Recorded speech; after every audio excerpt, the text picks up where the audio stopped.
છોટાઉદેપુર નગરપાલિકાની ચૂંટણીમાં કુલ 21,767 મતદારોમાંથી 8,083 પુરુષ અને 7,731 મહિલા મતદારો મળી કુલ 15,814 મતદારોએ મતદાન કર્યું અને સાંજના 6 વાગ્યા સુધીમાં 72.65% મતદાન નોંધાયું હતું।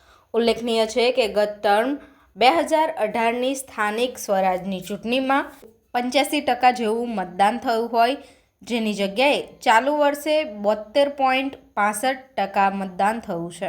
તેમાં 13%નો ઘટાડો નોંધાયો છે। હાલમાં ચાલતી લગ્ન સિઝનને કારણે મતદાન ઓછું થયું હોય।